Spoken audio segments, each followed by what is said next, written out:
بنی اسرائیلو د وطن قدر نکړلو د هغې په اهمیت باندې پوه نشول. الله سرګردانه کړل. 40 کاله یو میدان کې دی ګرځېدل به. موږ د 80 کالو نه په یو چکر کې یو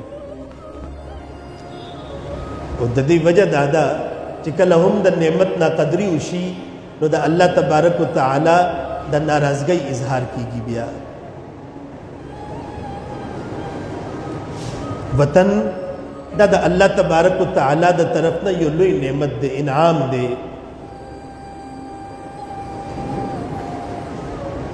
چې کوم خلکو سره وي نو هغې سره د دې قدر نه وي. یو آزاد وطن چې کوم سره